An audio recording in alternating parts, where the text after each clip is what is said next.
A partir de agora você acompanha Privatizar faz mal ao Brasil, um programa de política e formação sindical. Memória, geopolítica, cultura, esporte e sindicalização, o petróleo tem que ser nosso, são alguns dos temas que iremos abordar.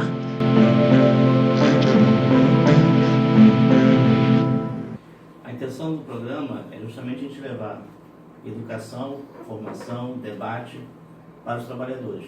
Não só petroleiros, mas de todas as demais classes trabalhadoras. Quer que seja bancário, quer que seja moedeiro, quer que seja da construção civil, professores e demais categorias.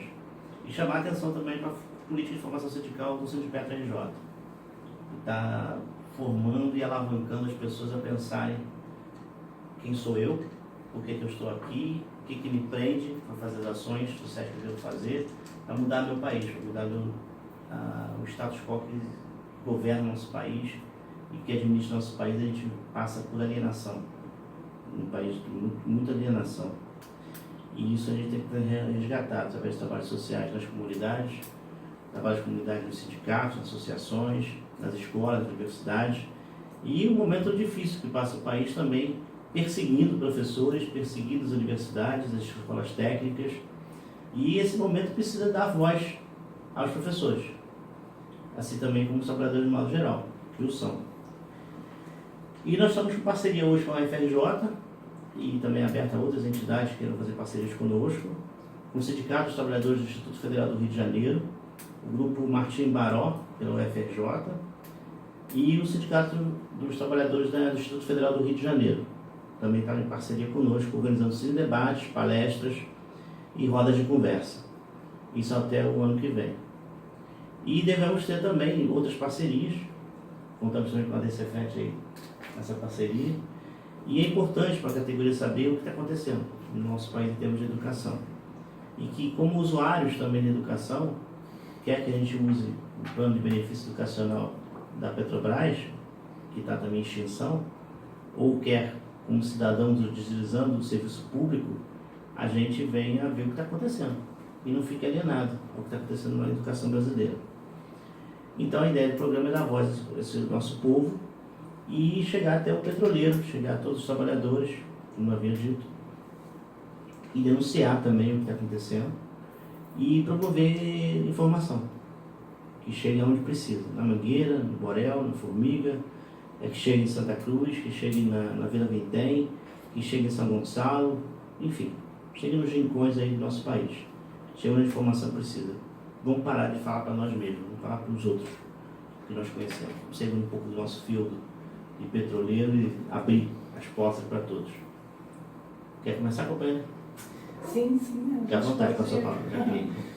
É interessante, né, você trazer essas reflexões, porque a gente tem um desafio hoje de pensar o que seria uma universidade, uma escola verdadeiramente pública, né, esses espaços de formação formais que são atacados pelo governo, né, pelos diferentes governos que a gente experimentou e pela própria sociedade capitalista que a gente vive. Então, que educação pública queremos?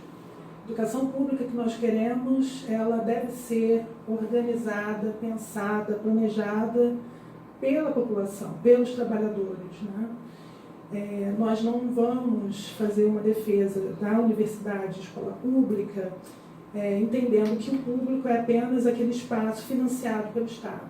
O Estado precisa financiar esses espaços, precisamos reivindicar sempre isso, orçamento para a educação. Inclusive estamos vivenciando um contexto, né, de cortes drásticos para a educação, né? Precisamos estar organizados contra isso e necessariamente construir a educação popular, que se dá não só nesses espaços formais, mas também no próprio espaço de trabalho, né? Então, construir instâncias de poder popular dentro do espaço de trabalho é fundamental para que a gente possa, de fato, entender que todos são intelectuais, né? Todos são filósofos nessa sociedade. Essa perspectiva de que a gente tem, né, especialistas e só os especialistas podem falar, podem pensar sobre a sociedade, é uma produção dos setores dominantes, né? E contra isso a gente precisa estar organizado. Então, o trabalhador tem possibilidade de pensar o senso comum de forma crítica, o contato com a teoria crítica é fundamental para isso, né? É importante esses processos de autoformação, como eu disse, reivindicando conteúdos da vida cotidiana, então, o que está lá no espaço de trabalho, as pautas específicas em defesa da saúde, contra a precarização, hiperexploração do trabalho, tudo isso é fundamental, né? Até para a gente poder fazer uma articulação aí com pautas mais amplas em defesa do meio ambiente, em defesa da cultura negra, né? Em defesa de um pensamento verdadeiramente crítico e democrático. A gente precisa de fato estar engajado e afinado com a luta dos trabalhadores, né? Então esse é o principal desafio que a gente percebe hoje, dialogar com a classe trabalhadora e dizer que ela tem direito à escola, que ela precisa estar lá, reivindicar esse espaço e que a formação também precisa começar agora, no lugar onde elas estão, né? Na favela, no campo, né? Espaços que são brutalmente criminalizados hoje pelo Estado. Né? Então, acho que esse é um elemento assim, que a gente precisa encarar como pauta coletiva, né? Defender a formação, não é à toa que ela é atacada de forma frontal, né? Não há interesse, de fato, dos setores dominantes, que os trabalhadores tenham acesso a um conhecimento crítico, acesso à própria história, né? Então a gente sabe como que, especialmente o povo negro, vem sofrendo, né, opressão nesses espaços, então todo tipo de luta para participar, né, dos espaços de formação, de escolarização, são plausíveis, a gente precisa reconhecer isso e fazer articulação campo-cidade. A gente tem hoje experiências super importantes de formação no campo, de educação do campo, e que muitas vezes são desconhecidas pela cidade, justamente pela criminalização dos movimentos e organizações, né? Temos o fechamento de escolas do campo como um elemento que ocorre paulatinamente, e a gente precisa frear isso, porque na verdade é a luta pela escola democrática que está em jogo, né? E o ataque brutal à universidade pública, então, que a gente acompanhou hoje, especialmente eu venho da UF, né? Os ataques do governo, definindo o que a gente faz na universidade, a produção do conhecimento crítico como balbúrdia, né? A gente precisa perceber isso como um incômodo a essa produção do conhecimento crítico. E temos aí projetos de lei, decretos, né, 9465 de 2019, de janeiro de 2019, definindo, por exemplo, o controle de instituições que pensam de forma crítica, né? Então, outras instituições, não só a UF, Colégio Pedro II, outras instituições são atacadas frontalmente, os professores perseguidos nos seus conteúdos pedagógicos, né, no tipo de pesquisa que realiza. Então, essa não é uma educação democrática e pública. Nós não estamos vivenciando, experimentando essa educação hoje. A gente precisa ver os desafios que estamos enfrentando, né? Precisamos estar organizados coletivamente, dialogando entre as diferentes categorias. Então, estou muito feliz em estar aqui falando com os petroleiros, né? Dizendo que a unidade é fundamental. O professor que está lá na universidade quer formar o filho do trabalhador, quer que o filho do trabalhador tenha acesso à universidade. A universidade é para todos. O projeto de universidade popular, né, diz isso. Então, precisa de organização, luta conjunta, coletiva, para que a gente consiga chegar lá. Contem conosco. Uma pergunta. Com a questão da redução do congelamento dos recursos para as universidades, para o serviço público, de modo geral, por 20 anos, como é que está a situação dos cotistas? E como é que está a situação das bolsas na UF? Drástica, né? Então, já foram anunciados, inclusive, o corte de gastos, que a gente não considera gasto, né? A gente considera investimento. Já foram anunciados aí o corte das bolsas de pós-graduação, né? Então, a pós-graduação vive um ataque frontal. A gente tem, de fato, uma ameaça política de cotas, na medida em que não basta para esse aluno que entra na universidade por cotas acessar a universidade, precisa permanecer, né? Então, toda a possibilidade de ele permanecer, né, tendo acesso ao bandejão, tendo acesso, né, a essa bolsa de permanência, toda essa infraestrutura é ameaçada, porque justamente o governo considera, o Estado tem considerado que isso é gasto, né? Então, o que os estudantes e professores, funcionários, de forma unificada, vêm reivindicar, de fato, é o direito, né? O direito a essa parcela do fundo público direcionada à educação, que a gente possa, de fato, ter uma educação democrática, uma universidade pública, vigorosa, né?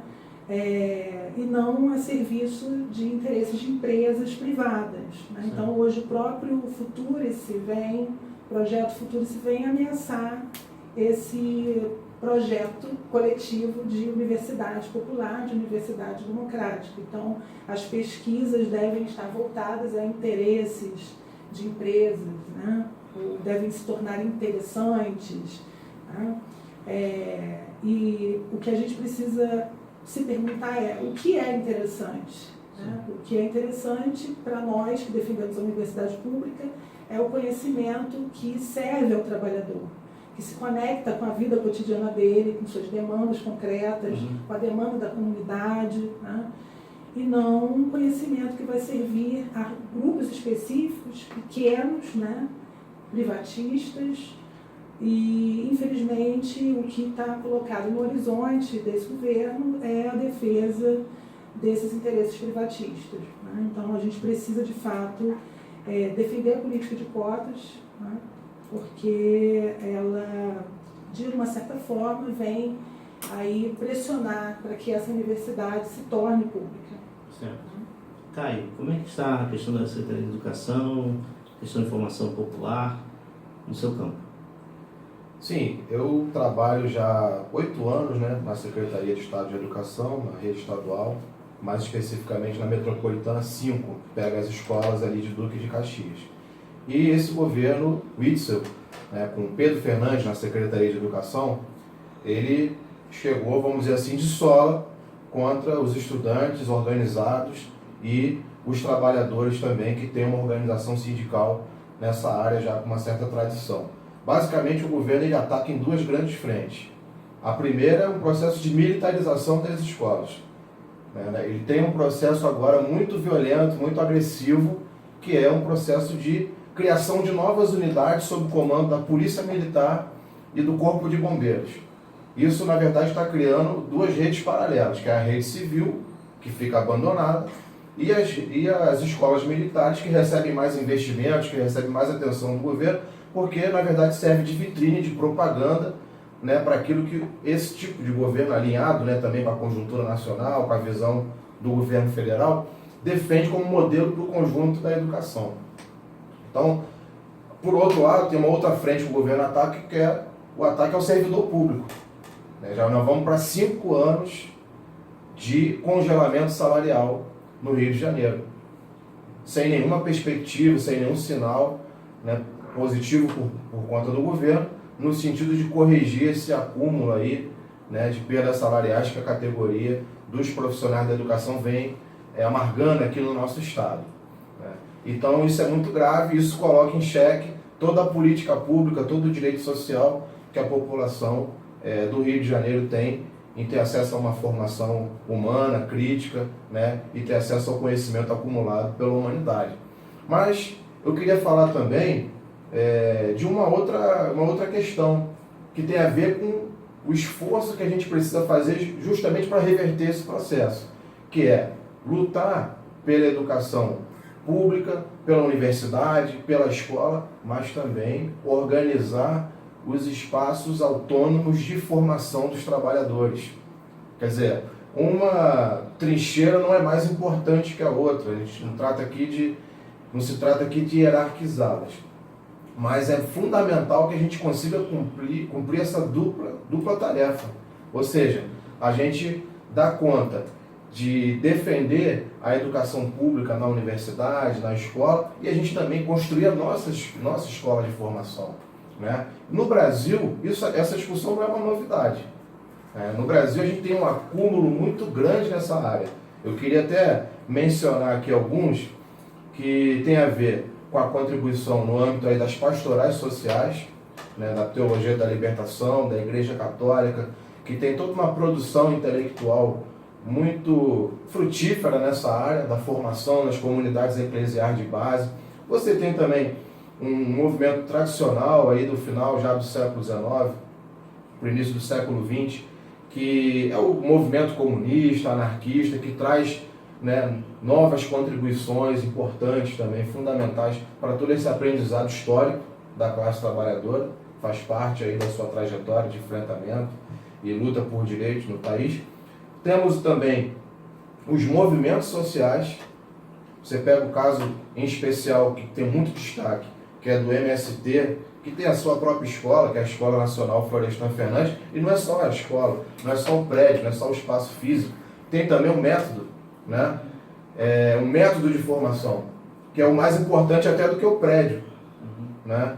Então, são várias experiências que a gente precisa resgatar, fortalecer, não se trata de inventar a roda, né? Mas de reconhecer, de sistematizar e de fortalecer essas experiências. E eu acho que, né, que nós que somos do movimento sindical, eu no caso também sou diretor do CEP, de Duque de Caxias, Sindicato Estadual dos Profissionais de Educação, né? E como militante da educação popular, do CEP, eu queria parabenizar a iniciativa aqui do Sindipetro em estar promovendo essa atividade e, ao mesmo tempo, reconhecer que nós do movimento sindical, em especial, estamos muito atrasados nessa área da formação, né?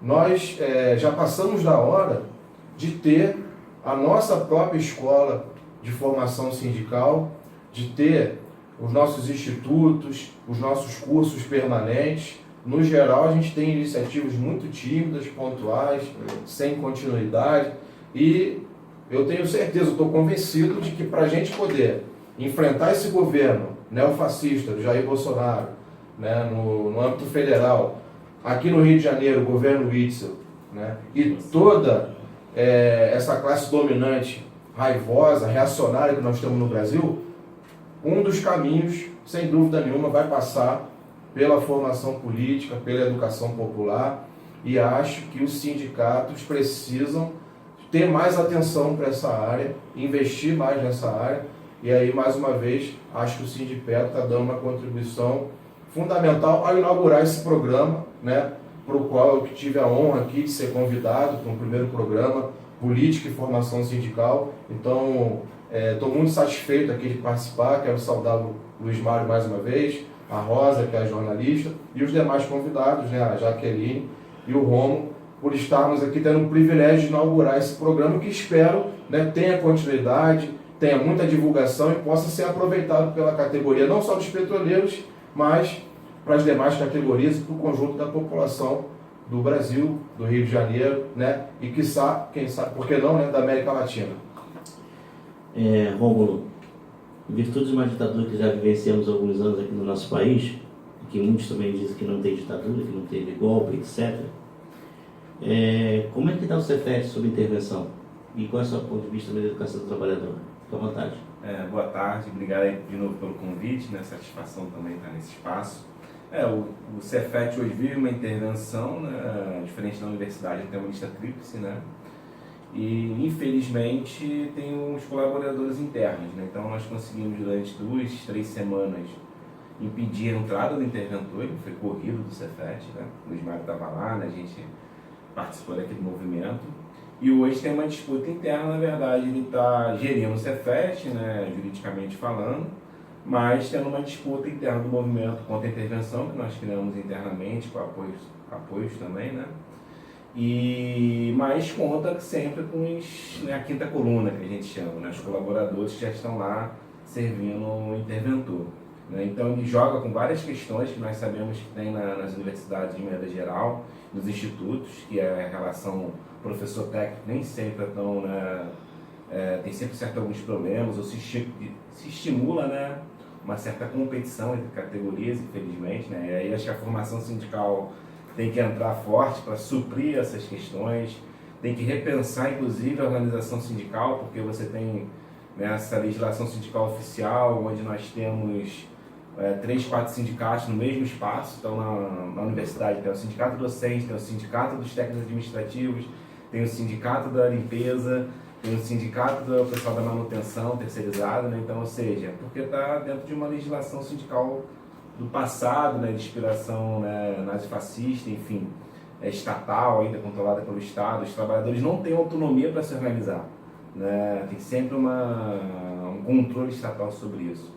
E essa intervenção, ela não é uma intervenção, eu não vejo só uma intervenção do Cefet, né? Ela é pensada de maneira geral.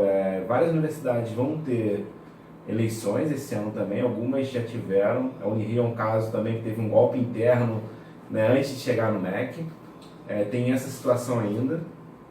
Outras universidades foram nomeadas terceira lista tríplice, o caso da Federal do Ceará, Federal da Fronteira Sul, né? Enfim, e acho que é um movimento mesmo, o próprio ministro declarou isso, né, que é um movimento para despetizar e despessoalizar o Cefet e as universidades, então todo mundo que participou das gestões nos governos anteriores. E acho que aí ele deixa muito claro o que ele quer fazer, né? Ele quer atacar a educação, quer atacar de todas as maneiras, né? Num ponto ideológico, vamos dizer, da parte deles, né? E num ponto organizativo, no sentido de estruturar tudo que se tem para interesses do mercado privado de educação, né? Acho que acho que tem uma contradição nesse sentido entre a gente, né? Do movimento, né? Isso que o Caio falou, né? A gente luta por uma universidade popular que não existe ainda, né? A gente é tipo uma resistência que está ali tentando, né, avançar a universidade popular dentro da universidade pública no Brasil. A gente sabe que já tem muita empresa privada na universidade. A COP na FRJ é um caso, né, muito forte disso, os cursos pagos, enfim. E por outro lado, a gente tem que criar aquilo que talvez eu vejo como um atraso do movimento sindical dos trabalhadores, que foi deixar de ter sua autonomia, né? Então a gente está sempre dependendo do Estado, da empresa privada, e não conseguiu construir espaços de autonomia, de formação sindical, de teatro, de cinema, enfim. Então está tendo uma dependência desse Estado, né? A gente sabe que é um Estado burguês e a gente está nas brechas dele, na verdade, né? De ter alguma liberdade democrática no sentido de manifestação, enfim, tudo mais. Mas a gente sabe que essa liberdade democrática, para que eles quiserem também e necessitar, eles fecham, né?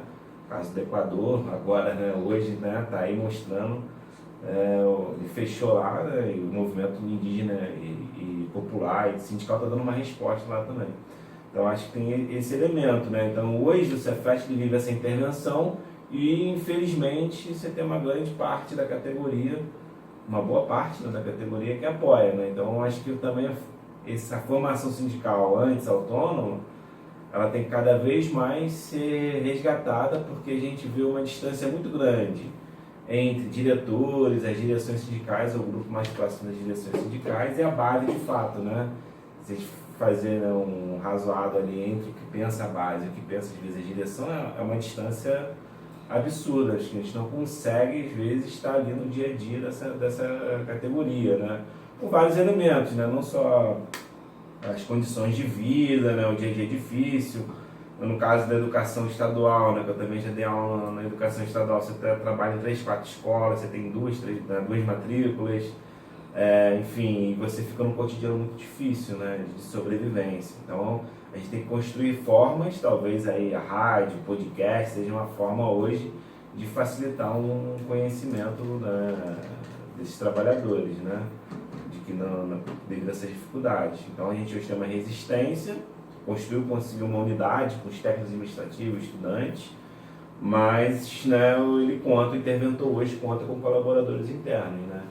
A intervenção partiu também de uma ação do segundo colocado dentro do MEC, né, então isso é importante, tá? No segundo colocado das eleições do Cefet, ele entrou no MEC, ele se articulou com um deputado aqui do Rio, do PROS, que pediu um senador de Roraima intercedesse junto ao MEC para nomear esse segundo colocado. Só que o governo preferiu nomear uma pessoa mais de confiança, né?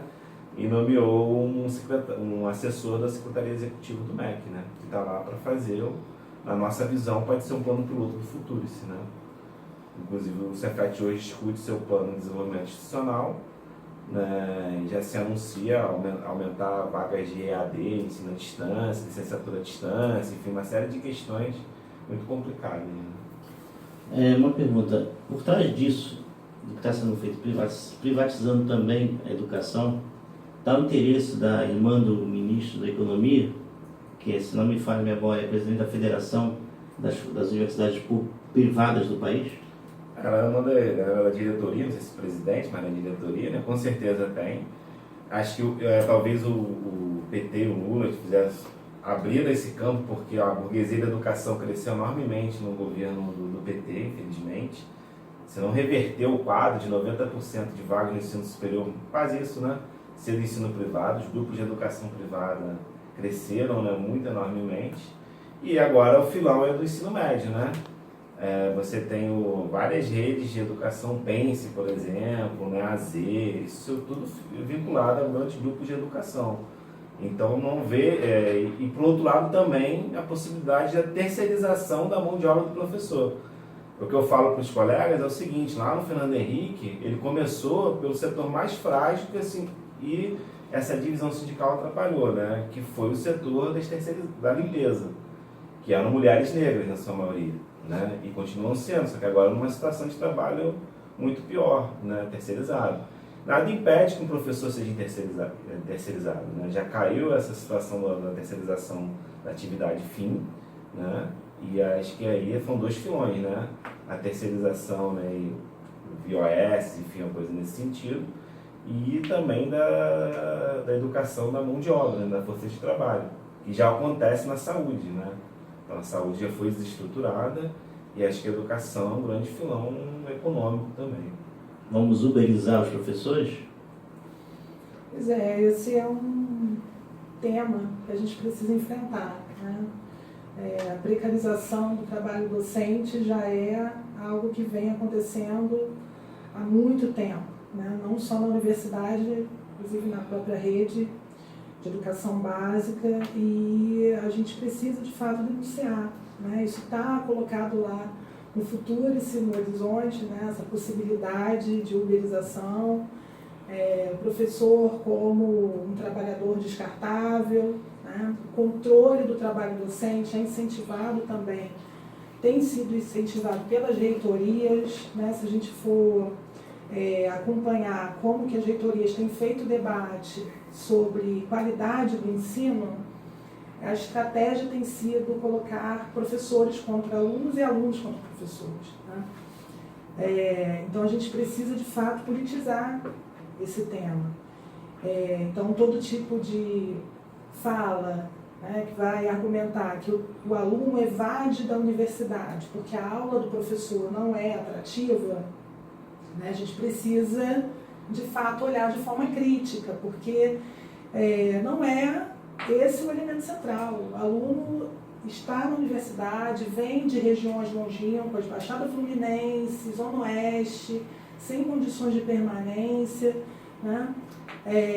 Enfim, são xerox, né, que tem que tirar de textos, enfim, a gente acompanha isso no dia a dia da sala de aula e o aluno é levado, né, de fato, a ver o professor como inimigo. Então, o professor tem que tornar a aula interessante, então o discurso das tecnologias, claro que isso tudo é importante da gente considerar, né, no processo de ensino-aprendizagem, mas o discurso desse governo é o apelo ao ensino à distância. Então, a alternativa para quem não pode permanecer na universidade é o ensino à distância. Então, para que ir para a universidade? Esse é o discurso do governo. Então, a gente tem que, de fato, dizer a classe trabalhadora tem o direito de estar na universidade. Eu, inclusive, venho da Baixada Fluminense, né? Sou de Duque de Caxias, natural de Duque de Caxias, vivi em Caxias até os 23 anos. E para chegar na universidade foi um caminho muito longo, muito bruto, né? Brutal, difícil. Então, quase não chegamos, né, quase não chegamos. Então, essa é a realidade da classe trabalhadora. Né? Quantos trabalhadores fazem lá suas economias, tentando que seus filhos cheguem na universidade, né? E a gente não quer que isso se repita, né? Que isso seja a tônica. Então a gente de fato tem que dialogar com a juventude que está na periferia, com a juventude da favela, dizer que esse é o espaço deles, né? Dizer que não é só na extensão não, e olha que a extensão é um dos polos mais atacados na universidade. A gente, para fazer extensão, a gente não é pontuado, muito pontuado como docente, né? E o que está colocado no horizonte do futuro, isso é a pontuação das pesquisas mais afinadas a essa estratégia mesmo privatista, né? Focada, né, no interesse do capitalismo, né, das empresas. Então, e assim, o mais grave também que eu acho é o seguinte, você como empresa, né, a empresa privada poder acionar a universidade, que é pública, para que ela desenvolva tecnologia a seu serviço, né, quando deveria ser o contrário, a universidade está a serviço da comunidade, né, da população, do território. Então esse debate, ele acaba sendo minado quando o governo vem atacar as pautas democráticas no interior da escola. Então discutir, né, questões como racismo, a questão da mulher, né, a questão da LGBT. Aí já é uma fatia da população que sofre mais ainda nessa questão toda de não ter acesso. Né? Exatamente. A gente já está chegando aqui ao final do nosso programa. Né? Assuntos é o que não vão faltar, né? Não vai faltar assunto aqui nessa mesa nunca. Então, assim, a Jaqueline já deu uma primeira resposta a essa pergunta do Luiz Mário. Eu acho que já pode ser um tema até para o próximo programa, que há muito a se falar sobre essa questão toda da uberização. Né? Jaqueline, eu queria que você já deixasse, então, a tua despedida para a gente poder passar para o Caio. Bom, eu só tenho a agradecer a oportunidade de estar aqui com os colegas, né? Dizer que foi muito bom trocar sobre assuntos já tão estou até chamando o programa de importantes. seriado, viu? Estarei aí, pode contar comigo. E é isso, acho que a gente precisa estar dialogando com a população, e esse canal, esse instrumento aqui é fantástico na construção disso que o Caio levantou, né? A questão das instâncias de poder popular, né? Que está também no espaço de trabalho, né? A gente não ficar esperando que o Estado tome uma posição a nosso favor. Nós precisamos nos organizar para que, de fato, isso se torne possível, né? Caio, uma palavrinha. Muito obrigada. Uma palavrinha sobre essa questão que o Luiz Mário, né, perguntou rapidamente e a tua despedida. Eu queria dizer para o Luiz Mário e para vocês todos que na rede estadual de educação a uberização já está pleno vapor.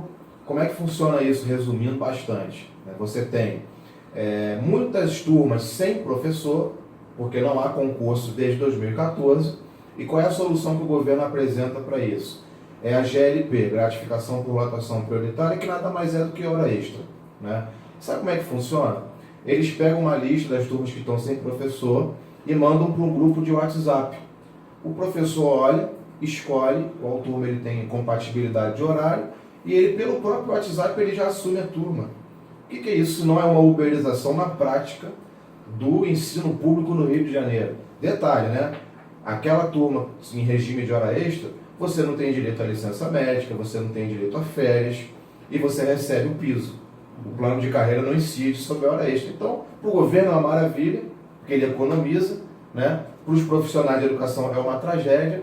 E se a gente for somar esse processo, o problema da terceirização, a gente não precisa ir muito longe, basta olhar o que já aconteceu com a saúde. A saúde já é muito afetada pela terceirização. Você tem muito mais médicos, enfermeiros, etc., terceirizados do que concursados. Qual é o grande impacto que isso tem? Isso tem um grande enfraquecimento sindical da categoria. A educação aqui no Rio de Janeiro, a gente ainda não observou isso. Você tem uma mobilização sindical ainda insuficiente, mas comparado com outras categorias, ainda tem um nível de luta, né, que minimamente garante um enfrentamento com o governo estadual. Então, queria encerrar, né, lembrando que no dia 23 nós vamos fazer uma assembleia no Largo do Machado, com outras categorias também, que são servidores públicos estaduais, e conclamamos o conjunto da população e os estudantes a se somarem a esse ato. Dia 23, no Largo do Machado, após a Assembleia, nós vamos marchar para o Palácio Guanabara. É às 10, mas aí após a Assembleia, por volta ali de meio-dia, mais ou menos, a gente vai marchar em direção ao Palácio Guanabara, cobrando justamente do governo estadual uma posição sobre a defasagem salarial da categoria, exigindo o fim dessa política de militarização das escolas, né? E também o respeito ao plano de carreira que o governo tem procurado atacar. Também queria convidar a todos a conhecerem o Instituto Oswaldo Pacheco, que nós recentemente fundamos como uma alternativa aí de oferecer e construir junto a formação sindical, junto às categorias que tiverem interesse. Quem tiver interessado em entrar em contato, como é que faz? Então eu vou deixar o meu e-mail, que é caioandradesilva, tudo junto, @gmail.com. Vou repetir, caioandradesilva, tudo junto, @gmail.com, a respeito então da formação sindical e do Instituto Oswaldo Pacheco, que acho que vai poder contribuir modestamente nesse deserto que está apresentado aí no movimento sindical em termos de formação, né? Quem dera todos os sindicatos tivessem iniciativa como tem o Sindipeto, que não se resume só aqui a questão da rádio, mas também as parcerias que o Luiz Mário apresentou, né? Que acho que serve de exemplo aí para outras categorias. Muito obrigado pelo convite, uma saudação comunista a todos. Rômulo, faça suas considerações finais e também comentando a questão da uberização. Acho que isso é um processo, né, global, né? A educação, né, já começou com os trabalhadores que eu falei, da limpeza, porteiros, né, você extinguindo cargos, né, no caso do Serviço Público Federal, no caso da rede estadual, não tem porteiro, né, tem déficit de merendeiro, enfim. E um processo, né, onde a tecnologia vem para ser uma nova, quase uma escravidão, né? Você contrata uma empresa, né, que está ali gerindo a força de trabalho e ganhando em cima da sua força de trabalho, né? Na Inglaterra tem lá o contrato de hora zero, né? Você fica lá na disposição 24 horas sem receber. Se tiver trabalho, tem. Se não tiver, né? Você tá... O Ken Loach no filme mostra muito isso, né? O Daniel Blake, né? Então acho que esse é um processo global. O Brasil está passando por isso, né? Você vê, né, trabalhadores de iFood, Uber, com bicicleta. Esses dias eu vi já com esse patinete, né? Em cima do patinete, com a mochila nas costas, enfim, é uma condição de trabalho, né? Se eu pensar que é sem condição de trabalho. Sem condição de trabalho, ficar 40 anos de patinete pedalando, né? Então acho que é um... E vende lá o discurso, empreendedorismo, isso tudo a gente vê muito, porque acaba dando esse tipo de debate em uma escola técnica, tem os setores mais pró essa situação, né? Eu também queria agradecer, né, essa participação, acho que essa parceria pode render grandes frutos, né, de formação, e também deixar um convite, né, amanhã junto com o Sindicop, Sindifrj, a DCFET, a ATFAETEC, DCA e Grêmio, a gente está organizando, puxando uma assembleia de trabalhadores e trabalhadoras de educação do Rio de Janeiro, no intuito, às 3 horas no Colégio Pedro II da Tijuca, né, no intuito de organizar, né, regionalmente também. A gente tem uma análise de que não adianta só grandes fóruns nacionais se você não tem na localidade, no entorno onde você trabalha, ou estuda, enfim, não está organizado para fazer essa intervenção. Então, às vezes, tem vários sindicatos e movimentos que nem estão, né, do lado e não conseguem dialogar. Falo isso pelo Cefet, pelo IFRJ e pelas escolas estaduais e da FATEC também. Então, a intenção é estar articulando para enfrentar isso, enfrentar a uberização do trabalho, a precarização, acho que o ataque global que está sendo feito ao setor da educação. Então, amanhã às 3 horas, né, no CP2 Tijuca, a gente vai estar tentando organizar isso, né, para não ficar aquela coisa, chamou o grande fórum nacional, debateu o futuro e se fez a carta, mas e aí, vamos fazer o quê, né? Acho que a gente tem um dado positivo da realidade que é, os trabalhadores da educação estão em todos os municípios do Brasil, né? E aí a gente tem que repensar, inclusive, a nossa forma, na minha visão, a nossa forma de fazer a greve. A gente pode pensar uma greve no estilo dos caminhoneiros, porque você tem trabalhador da educação em todo o Brasil, né? Imagina aí fechar todas as rodovias do Brasil, ao invés de falar das grandes marchas, são importantes, né? Mas a gente tem que começar a pensar nossas formas de luta, né? O CEP já tem uma forma de luta que quase vai nesse sentido, né? Porque, né, aposta muito e acho que está correto, mas tem que radicalizar nesse sentido ainda mais, né? Então, acho que fica também o debate, né, de como a gente tem que pensar as formas de greve, né, porque o setor da educação, diferente de outros setores, não basta tudo ao braço, né, você tem que convencer, né, é o lado positivo nosso também, né, você pode espraiar muito o apoio, né, e aí a ocupação das escolas de 2015 mostrou isso, né, como os estudantes conseguiram ganhar uma adesão muito grande. A greve, por exemplo, do CEP de 2011 também teve um apoio muito grande, internacional, inclusive, que demonstrou a realidade, enfim. Então acho que é pensar isso tudo, né? E acho que a formação sindical em espaços como esse também é importante. Então deixei também a saudação a todos, a Luiz Mário, a Rosa, a Jaqueline, o Caio, saudações sindicalistas revolucionários, né? Que a gente consiga construir vitórias também. Tá ótimo, Rômulo, muito obrigada. Só aqui lembrando que se por acaso o ouvinte estiver ouvindo o programa e já tiver passado do dia 9, que é esse chamado que o Rômulo acabou de fazer, ele pode entrar nas mídias sociais da DCFET e saber o que também está acontecendo por lá, né, Rômulo? Isso aí. Então, ouvintes, eu queria agradecer a audiência, né? Queria agradecer também aos nossos queridos convidados e importantíssimos nessa participação da estreia do Política e Formação Sindical aqui no Sindicato RJ, na Rádio Petroleira. Jaqueline Botelho, professora de Escola e Serviço Social da UF. Rômulo Castro, sociólogo da Federação de Organizações Sindicalistas Revolucionárias do Brasil e também presidente da DCFET, Sindicato Nacional. E de Caio Andrade, geógrafo e mestre em Serviço Social, também um dos coordenadores do Instituto Oswaldo Pacheco, recém-fundado de formação sindical nacional e pluripartidário. Deixando aí o e-mail dele para quem quiser entrar em contato, tirar dúvidas, começar a participar, começar a promover ações junto ao Instituto, caioandrade.da-silva@gmail.com. Eu também queria deixar o nosso e-mail, que é da radiopetroleira@gmail.com, e queria agora passar o encerramento para o diretor Luiz Mário Nogueira Dias. Queria, Luiz, que você também fizesse o seu comentário com relação à questão da uberização na própria categoria petroleira e que encerrasse o nosso programa, e eu estou esperando por vocês para o próximo programa. Um abraço. Oi, agradeço a todos a presença, muito honrosa dos camaradas aqui presentes.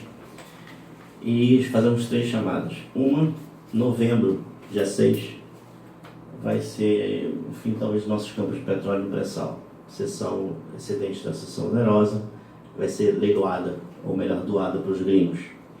Então fica a denúncia. São trilhões que vamos trocar por bilhões. Então, 6 de novembro ou antes disso, façam alguma coisa pelo nosso país para defender esse petróleo, esse ouro negro, que poderia pôr muito para a educação e durar no mínimo 60 anos de investimento. A outra questão é o seguinte: puderem ajudar a Aldeia Maracanã com alimentos e também com material perecível, geralmente comida e não perecível, e também material de higiene, e também material educacional, tipo databook, datashow, enfim, puderem levar de recursos para que a Universidade Indígena saia realmente do papel e seja um lugar bem ambiente, bem acolhedor, lá na próxima Cefet, ajude-nos na Aldeia Maracanã. Fica pertinho, bem no centro da Tijuca. A outra questão também é a Alga Benária, uma ocupação cultural na Rua Anos 733. Quem puder colaborar também para formar revolucionários lá no local, nas comunidades daquela região, também são bem-vindos. Somos parceiros, a educação não pode parar, a educação tem que ser revolucionária, a educação tem que ser laica, a educação tem que ser pública e para todos, construída pelos trabalhadores e pela população de modo geral, quer no campo, quer na cidade. Muito obrigado a todos, um bom programa, e obrigado, Rosa, muito obrigado. Lutas, muitas lutas. Privatizar faz mal ao Brasil, um programa de política e formação sindical. Aqui nós discutimos memória, geopolítica, cultura, esporte e sindicalização. O petróleo tem que ser nosso. Fique conosco aqui na Rádio Petroleira e não perca a próxima edição do Privatizar faz mal ao Brasil.